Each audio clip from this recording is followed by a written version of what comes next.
자, 일단 첫 번째. 중간중간에 학교 선생님이 수업한 내용들에 대해서 확인해 보면서 대비를 해 드릴게요. 자, 첫 번째. 온도라는 것은 우리가 거시적 입장에서는 따뜻한 정도를 숫자로 표현하는 게 거시적 개념에서의 온도. 미시적 개념에서의 온도.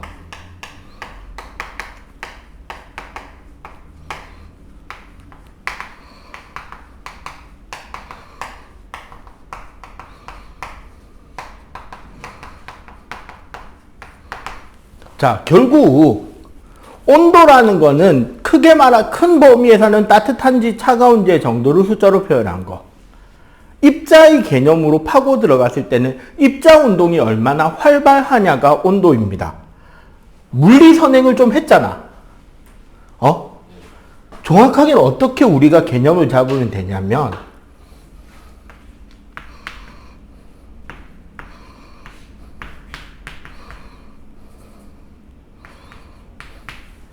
운동 에너지가 각각의 입자의 운동 에너지가 절대 온도에 비례해요. 요 개념이 사실은 1학년의 확산 개념하고 2학년 2학기에 있는 온도 개념에 적용이 됩니다. 요게 이제 우리가 나중엔 내부 에너지라는 개념으로 물1에선 설명하게 돼요. 그래서 기본적으로 입자 운동의 활발한 정도 혹은 물체 자체의 따뜻한 정도를 숫자로 표현하는 것이 온도입니다. 그래서 우리는 많이 쓰는 온도가 섭씨 온도, 화씨 온도, 절대 온도가 있고, 섭씨 온도는 일기압에서 물의 상태 변화 기준.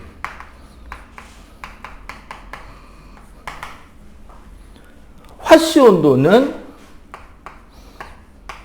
5분의 9 곱하기 섭씨 온도 더하기 32 혹은 5분의 9 가로 열고 섭씨 온도 더하기 40 빼기 40의 형태로 계산이 됩니다. 화씨 배웠냐 학교에서? 뭐 계산하고 시키지 혹시나 해서 공식만 가르쳐 주는 거예요. 그러니까 기본적으로 보면 섭씨 온도 1도와 화씨 온도 1도는 폭이 다르게 나타난다. 그러니까 물의 상태 변화를 기준으로 어느 점을 0도씨, 끓는 점을 100도씨. 그래서 사이가 총 100구간으로 잘려 있다면 이걸 화씨 온도로 환산하면 32F에서 212F까지 180구간으로 잘려요. 절대 온도 같은 경우는 우리가 샤를 법칙 계산할 때 거기서 이제 유도돼서 나오게 되는데 절대 온도는 섭씨 온도 더하기 273으로 계산이 된단 말이야. 그래서 273켈빈에서 373켈빈까지 똑같이 100구간으로 잘립니다. 그래서 원래는 우리가 물리를 다룰 때 온도는 절대 온도로 해야 돼요. 왜 절대 온도로 하는 게 좋느냐? 중학교 때 우리 샤를 법칙 있죠. 온도에 따른 부피가, 기체의 부피 관계. 섭씨 온도 스케일로 만약에 샤를 법칙 그래프를 그리면 이렇게 그려지잖아. 온도에 따른 부피가요. 근데 절대 온도로 만약에 샤를 법칙을 그리면 원점에서부터 올라가게 됩니다. 온도에 따른 부피가. 그러면 어떻게 된다? 온도 비율과 부피 비율이 딱 정비례한단 말이야.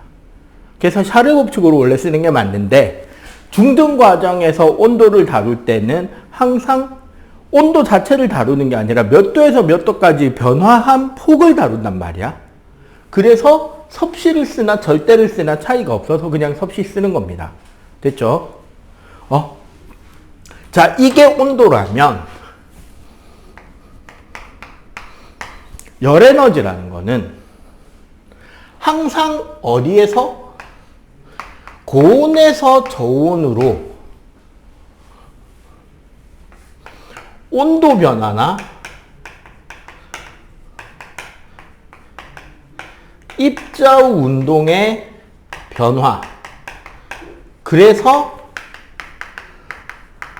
상태 변화. 운동의 변화에서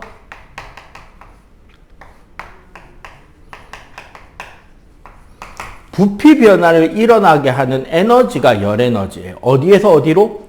자, 여기서 중요한 건 열이라는 거는 이동하는 에너지고, 그러면 뜨거운 물체가 가지고 있는 에너지는 내부 에너지라 그래서 요거 합계가 내부 에너지입니다. 각 입자 운동 에너지의 총합계. 자, 열의 이동은 그래서 봐봐. 이런 거예요.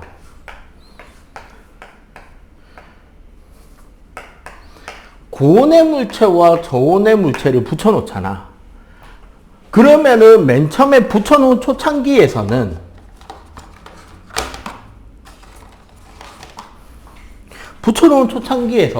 고온의 입자의 입자 운동은 엄청나게 막 활발하겠죠. 저온의 입자의 운동은 둔하겠지. 맞죠? 근데 이 둘이 붙여놓으면 어떻게 된다?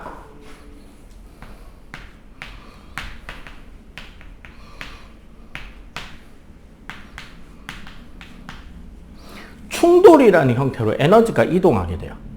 에너지가 이동한다는 말은 고온의 에너지는 감소하죠. 저온의 에너지는 증가하겠지. 에너지가 감소한다는 말은 얘는 운동이 감소하고 얘는 운동이 늘어나게 되지. 이 과정에서 나타나는 게 뭐다?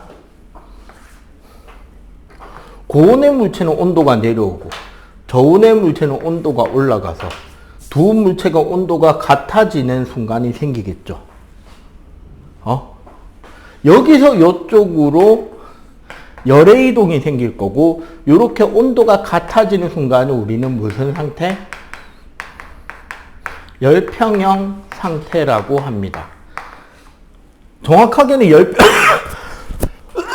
열평형 상태는 원래 이게 열이 한쪽으로 가는 것처럼 보이지만 정확하게는 뜨거운 물체에서 차가운 물체로 가는 에너지의 양이 찬물체에서 뜨거운 물체로 가는 에너지량보다 압도적으로 많으니까 저렇게 한쪽으로 가는 것처럼 보이는 거고, 열평형 상태 이후에는 에너지가 이동하지 않는 것처럼 보이는 건데 사실은 양쪽으로 이동하는 에너지가 어때서? 같아서 일어나는 거예요. 자, 이런 열의 전달 방식은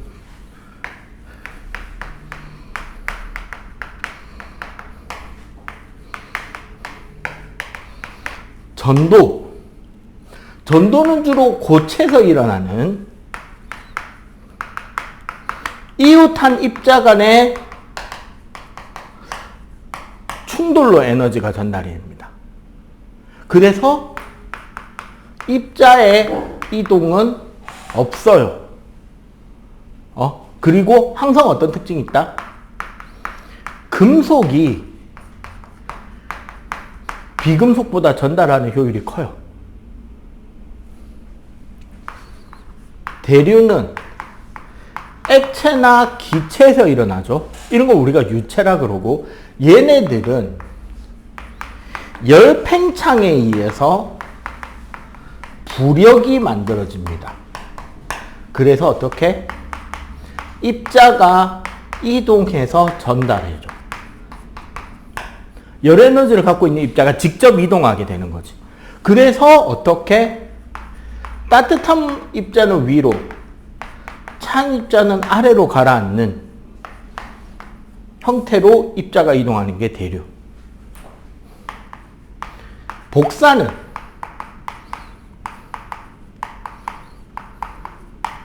빛의 형태를 띠는 열이에요. 그래서 진공에서도 전달이 되죠. 단점은, 자, 내려올수록 전달 속력은 빨라지는 대신에 이동할 수 있는 에너지량은 감소하는 거고, 올라갈수록 느린 대신에 이동하는 에너지량은 많아집니다. 그러면 우리가 여기까지는 안 나오겠죠? 여기 적자. 단열이라고 하면 결국 뭐다? 전도, 대류, 복사를 막는 게 단열일 거 아니야. 그럼 우리 보온병 기준으로 이중벽이 전도, 진공이 대류, 은거울 도금이 복사를 차단해 주는 거거든. 거울이잖아. 열 에너지가 빛의 형태로 전달이 되잖아. 그럼 거울을 막아놓으면 반사. 이해가 돼요? 그 패딩 있잖아. 우리 겨울철에 입는 패딩. 패딩도 잘 생각해보면 내피랑 외피, 우리 몸에 닿는 부분 천하고 바깥에 있는 천하고 붕 떠 있죠. 이게 이중벽 구조랑 똑같은 거야. 전도 차단. 그 다음에 패딩은 안을 진공으로 만들 수는 없잖아. 그러니까 뭘 해놓는다 안에? 솜이나 깃털을 빵빵하게 채워놓죠. 그러면은 패딩 안에서 공기순환이 잘 돼, 안 돼? 잘 안 되잖아. 그게 대류를 막아요. 복사를 차단하는 은거울은 뭐냐면 패딩 좀 비싼 거 보면 등판에 알루미늄 호일 같은 거 붙어 있어요. 옷 입는 안쪽 등판에. 그게 뭐냐면 여러분 너는 우리 코로나 한참 심할 때 체온젤 때 이렇게 해서 기계 앞에 삑 대고 했잖아.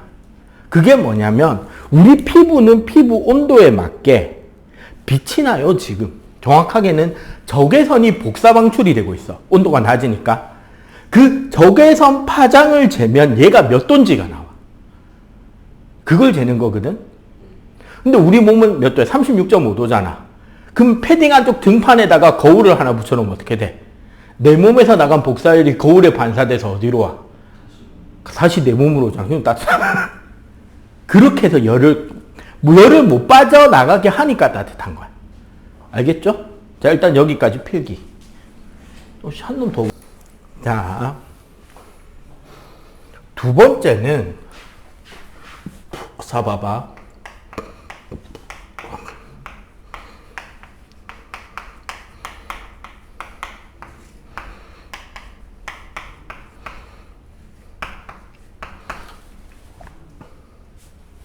자, 대괄호 에 있는 게 단위예요.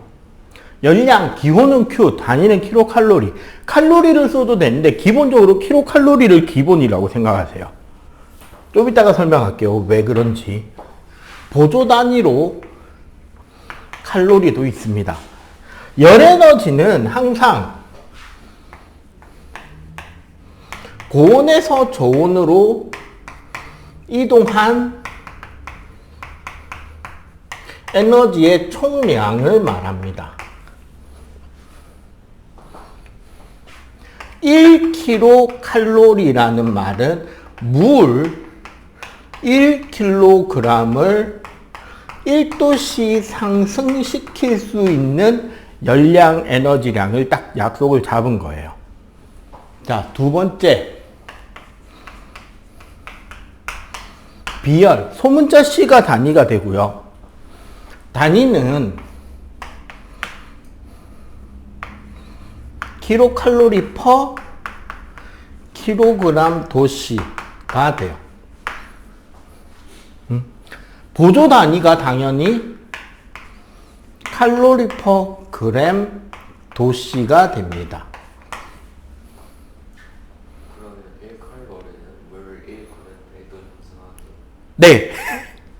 오, 예리한데. 그러니까 킬로를 넣을 거면 다 넣으면 되고 물을 뺄 거면 다 빼도 돼.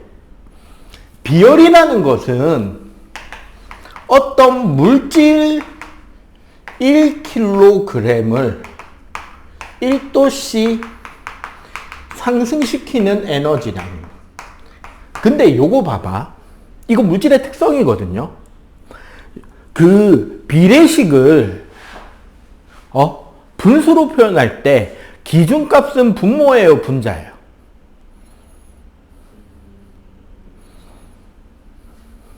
피자 한 판이 8판인데, 우리가 피자 한 판 시키면 8조각 나오잖아. 그 중에 내가 3조각을 먹었어. 그럼 내가 먹은 피자는 몇 분의 몇이야? 그래, 기준이 8개니까. 그 중에 3개 먹었으니까.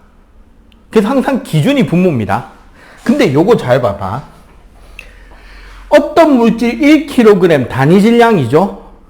1도씨만큼 올리는데, 이거 온도 변화시키는데, 결국 뭐다? 질량분의 1 곱하기 온도 변화분의 1 곱하기 에너지량 Q가 뭐다? 비열 C다라는 거야. 그래서 봐봐. 단위가 이거예요. 여기가, 이게 분수 표시란 말이야. 이거 두 개가 분모고 이게 분자잖아. 이해가 돼? 이거 공식 그대로잖아. M 델타 T 분의 Q. 자, 킬로칼로리 per 킬로그램 도씨. 그러니까 단위가 공식이고 공식이 단위예요. 그럼 안 헷갈리겠지.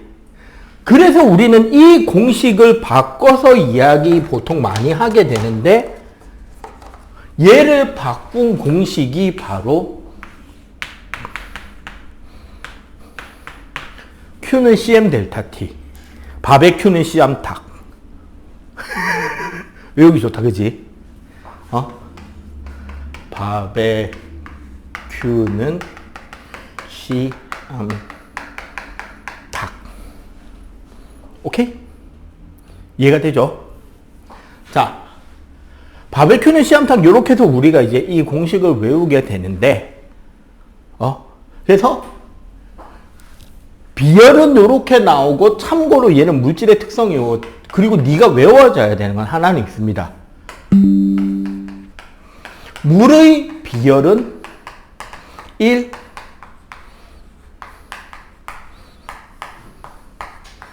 물의 비열이 1입니다. 오케이. 그러니까 물 1kg에 1도 상승시키는 게 1kcal. 봐봐. 요거 Q. C는 1, M은 1, 델타 T도 1. 오케이? 자, 질량 M. 단위 기본적으로 킬로그램 쓰는 게 맞고, 뭘 써도 된다? 그램을 써도 되겠죠. 자, 여기까지 해서 이런 거야. 킬로칼로리를 쓰면 비열은 킬로칼로리 per 킬로그램 도씨가 되고, 질량을 킬로그램을 써야 돼요. 칼로리 쓰고 싶으면 이 비열을 쓰고 그램을 쓰면 돼. 그러니까 넣을 거면 다 넣고 뺄 거면 다 빼면 돼요. 그리고 여기 잘 봐봐. 분모 분자에다 킬로가 들어있잖아요. 약분하기 때문에 똑같은 단위예요. 비열 숫자는 변한다, 변하지 않는다? 변하지 않고 물질의 특성입니다. 그대로 있어요. 자, 온도 변화가 델타 T인데, 원래 우리 수학에서 델타의 개념은 나중값에서 처음값을 빼는 거다. 그지?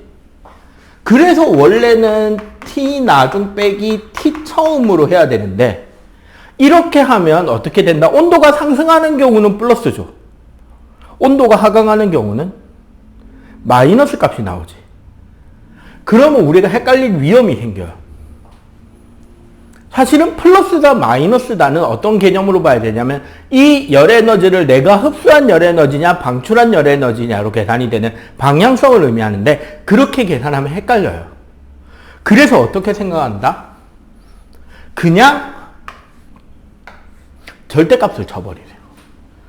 무조건 열에너지량 자체를 절대값으로 0보다 큰 값으로 계산한 뒤에 이렇게 계산하는 거야. 흡수한 열에너지랑 방출한 열에너지가 같아야 되는 거야. 이해가 돼요? 그렇기 때문에 항상 어떻게 쳐도 된다?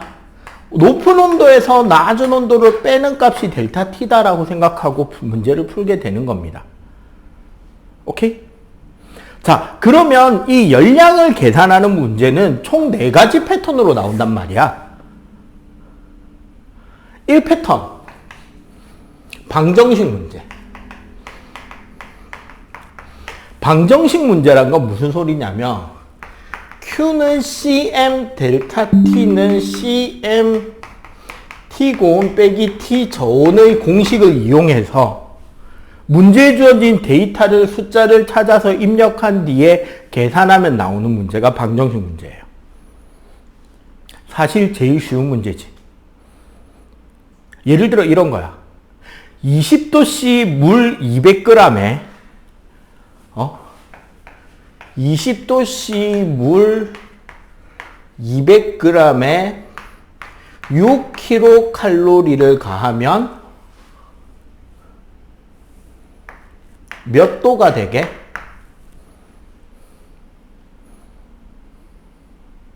그럼 봐봐. 요게 Q야. M은 얼마? 0.2예요. 물이니까 C는 1이지. 20도 C는 요게 T 저온일 거 아니야. 그럼 우리가 구하고 싶은 이 값은 고온의 값이잖아. 그럼 숫자 이제 놓고 대입하면 돼. 6은 1 곱하기 0.2 곱하기 T 빼기 20이 되는 거야. 맞죠? 그러면 양변에 5를 곱해버리면 요거 1이 되고 요를 곱하면 30이잖아.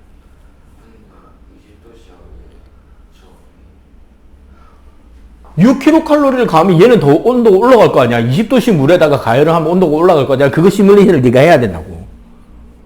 어? 그러면 T 빼기 20이 30이니까 따라서 T는 몇 도? 50도가 될 거예요. 그냥 이렇게 푸는 게 1단계 문제야. 이게 간단하죠? 2단계 문제는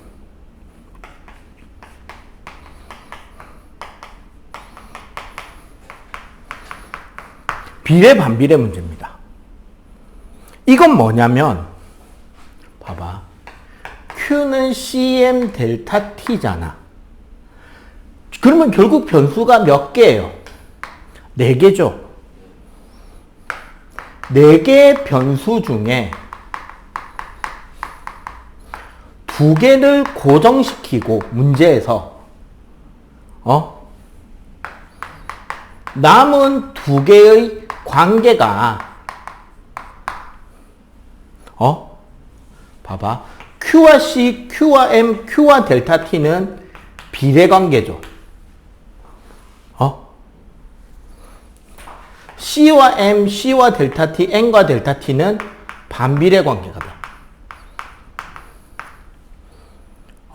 그래서 문제를 보고 이게 비례 문제인지 반비례 문제인지 푸는 문제인 거야. 대표적으로 나오는 형태가 그래프화형 문제가 많이 나오는데 딱 요 문제가 나옵니다.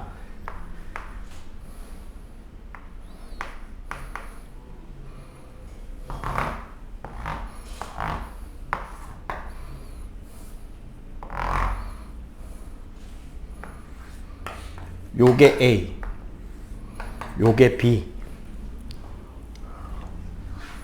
자, 봐봐. 같은 세기의 불꽃으로 같은 질량의 A랑 B를 가열했습니다. 다음 중 옳은 것은 틀린 것은이 나올 수도 있고 서술형이면 A와 B의 비열의 B는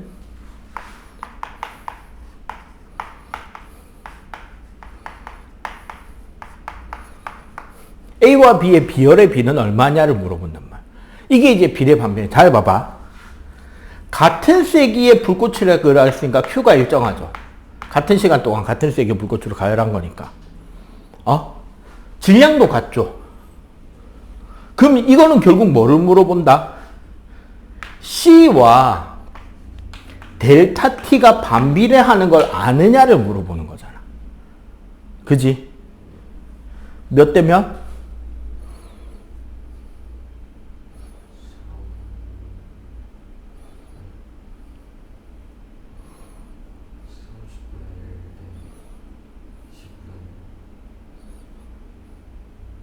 비열의 B는 1대 3이에요.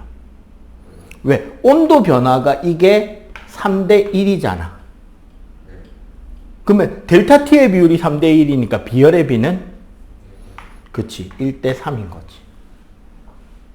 요런 게 이제 두 번째 패턴 문제야. 여기까지는 그럭저럭 풀만 하죠. 응? 일단 여기 필기해봐봐.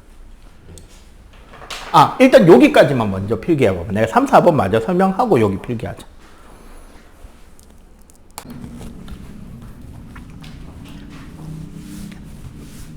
세 번째가 이제 조금 제일 아이들이 실제로 문제도 많이 틀리고 제일 까다로울 수 있는 문제 유형인데 뭐냐면 열평형이에요.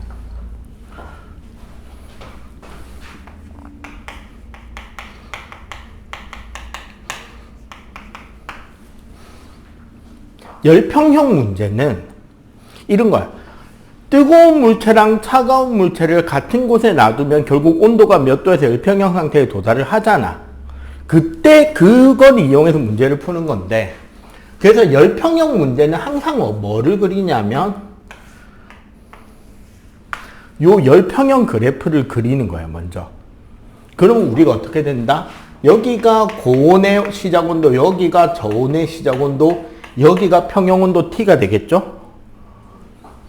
그러면은 당연히 여기서 여기가 델타 T 고온, 여기서 여기가 델타 T 저온이 될 거 아니야. 그러고 여기에 뭘 적는다? C 고온과 M 고온을 적고 여기에 C 저온과 M 저온을 적어. 이렇게 하고 나서 식을 어떻게 적는다?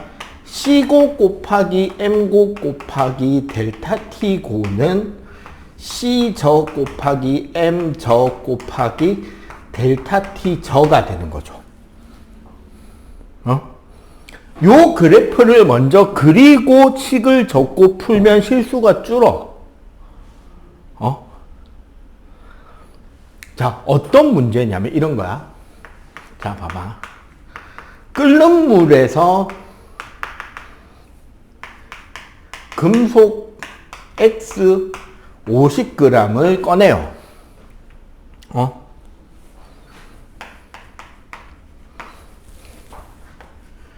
20도씨 물,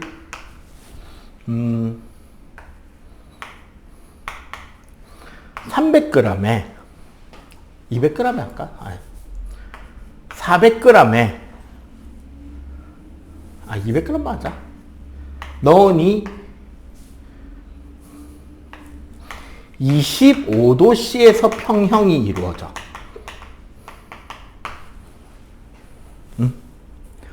그러면은 금속씨의 비열은 물어본다는 거지. 그럼 요것도 그래프 그려야 되겠죠?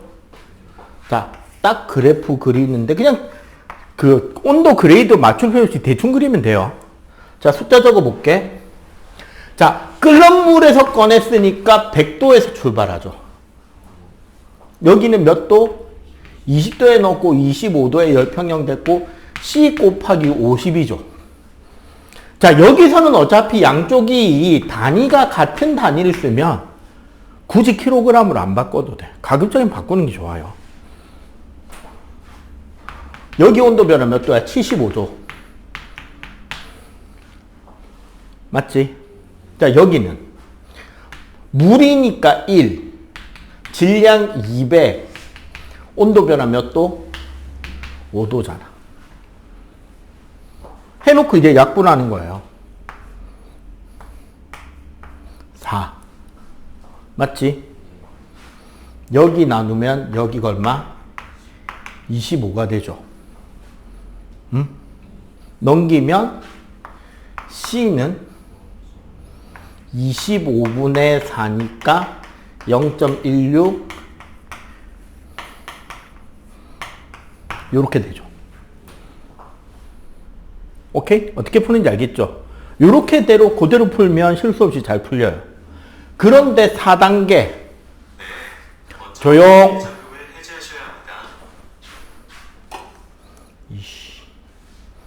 자, 4단계가요. 열평형 문제 중에 쉽게 풀리는 문제가 있어. 미리 되게 재밌는 장난을 쳐볼까요? 0도에서 100도까지 10도 단위로 아무 온도 2개 잡아봐봐.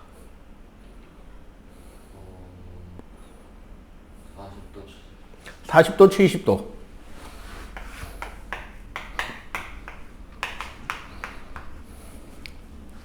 40도, 70도. 요거 500g하고 요거 100g 섞으면 둘 다 물일 때 46도 나옵니다. 저번에 서명률 비슷한. 그때 말했죠. 내분점 찍으면 된다. 그거 그대로 돼요. 여기서. 왜 이렇게 되냐면요. 잘 봐봐. 이 경우 4번은 언제냐면 열평형에서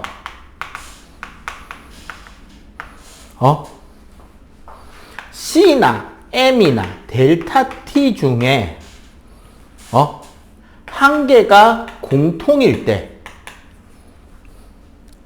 그냥 우린 일반적으로 C가 공통일 때가 제일 많죠. 물 두 개 섞을 때. 그럼 봐봐. 뭐가 되냐면 봐봐.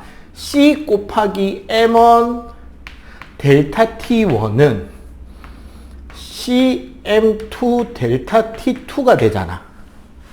맞지? 공식이? 그럼 어떻게 된다? C가 약분돼 버리죠. 양쪽이 같다 그랬으니까. 그럼 요 식이 어떻게 바뀌느냐? M2분의 M1이 델타 T1분의 델타 T2가 되죠. 그러니까 어떻게? 40이고 70이잖아. 질량이 몇 대면? 5대 1이죠. 그럼 여기가 몇 대면? 1대 5가 되는 곳. 잘못 적었다. 45도다. 그럼 6분의 1이잖아요. 여기 전체. 만약 이게 400백이면 46. 500백이니까 45.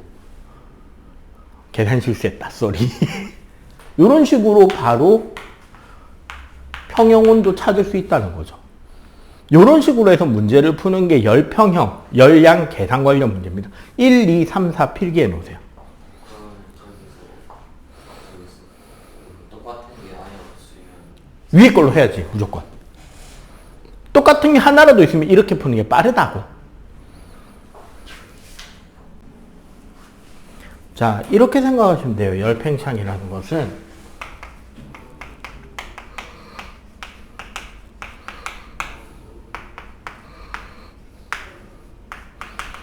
우리 이제 물체의 온도를 올리잖아요. 온도가 올라가게 되면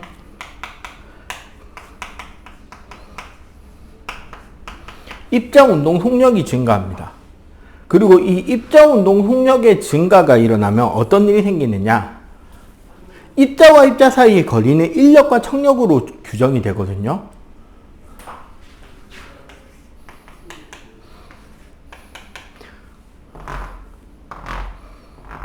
요게 우리 간격 R이잖아.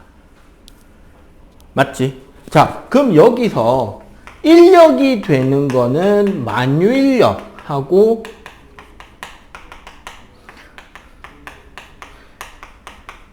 결합에서 만들어지는 전기력이에요. 그게 이온결합이든 공유결합이든 어쨌거나 결합이 있을 거고 그걸로 인한 인력이 생길 거 아니야? 그런데 문제는 서로 밀어내는 청력의 요인에도 전기력이 있습니다. 근데 문제가 뭐냐면 특히 청력의 전기력은 뭐냐면 입자가 너무 가까워지잖아? 그러면 전자가 존재하는 영역이 겹치잖아요. 전자가 위치하고 있는 영역도 겹치고 핵 길이의 거리도 가까워지잖아. 그래서 일정 이상으로 접근하게 되면 청력이 너무 커져 버리게 돼. 근데 거리가 멀어지면 어떻게 된다? 인력도 약해지고 청력도 같이 약해져요. 입자운동은 모든 방향으로 랜덤하게 생기다 보니까 어떻게 된다? 운동이 증가하게 되면 결국 거리가 증가하는 요소가 됩니다. 여기서 거리의 증가는 입자가 한 거리의 증가잖아. 그렇기 때문에 요것 때문에 길이나 면적이나 부피가 그대로 증가하게 되고 요게 열팽창이에요. 그런데 문제는 뭐다? 이 거리가 증가하는 요 과정에서 입자의 인력의 영향을 받는다는 거지. 인력을 받기 때문에 어떻게 되느냐? 열팽창은 일반적으로 고체보다 액체보다 기체가 더 많이 팽창하게 되겠죠. 특히 여기서 기체의 열 팽창은 우리가 중1 과정에서 샤를 법칙으로 다뤘잖아. 그렇기 때문에 따로 다루진 않고요. 그럼 여기서 고체와 액체 파트인 이 부분은 우리가 뭘 강조하게 된다? 물질 종류에 따라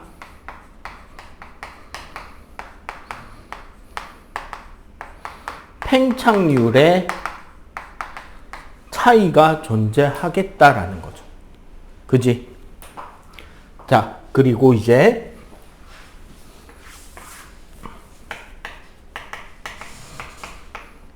고체의 열 팽창은 이렇게 기억하세요. 비율과 모양이 유지된 채 확대 축소된다.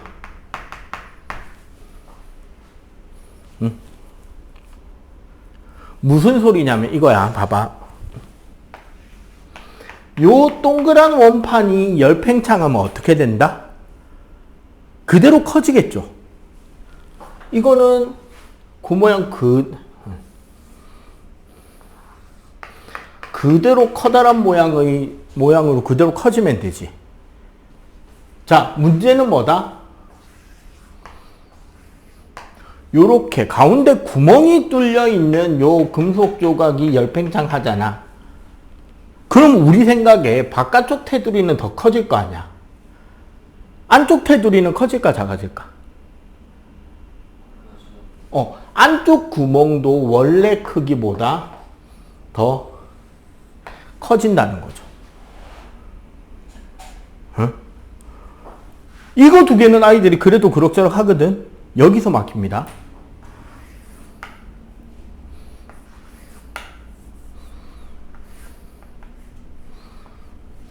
어떤 모양인지 알겠어요?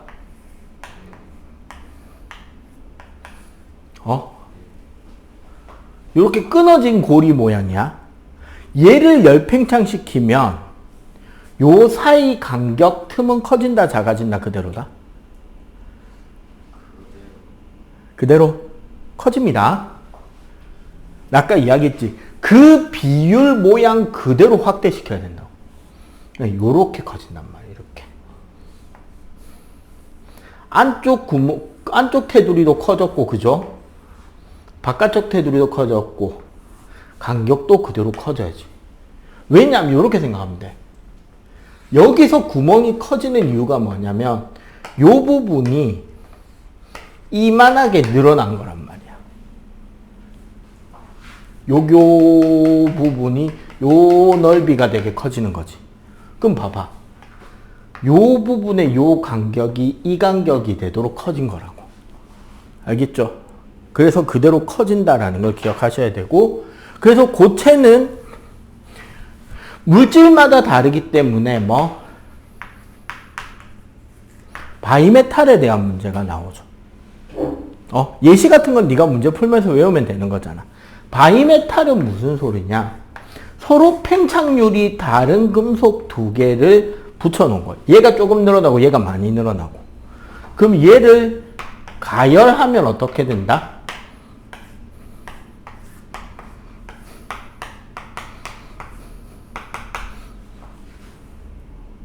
냉각시키면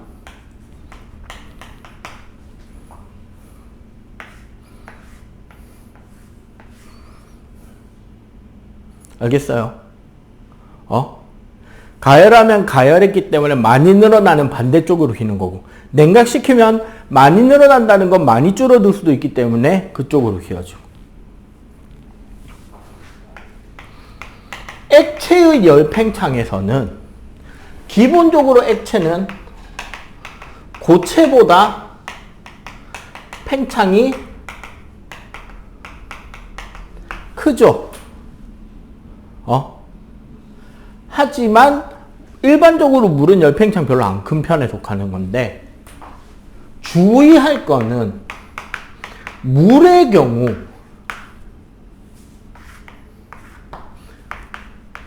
부피가 온도에 대해서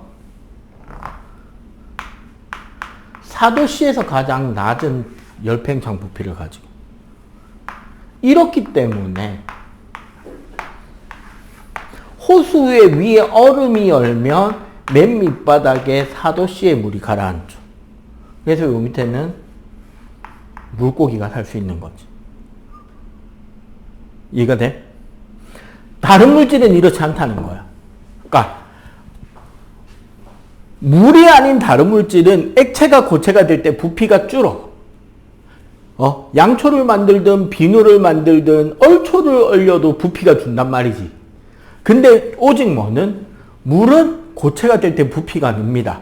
근데 그 과정이 4도씨부터 일어난다는 거야. 이게 4도씨 이하에서는 물의 분자 모양이, 그러니까 물의 분자들이 얼음으로 굳을 때 육각형 벌집 구조를 만들거든요. 그러면서 가운데 빈 공간이 생겨 부피가 늘어나.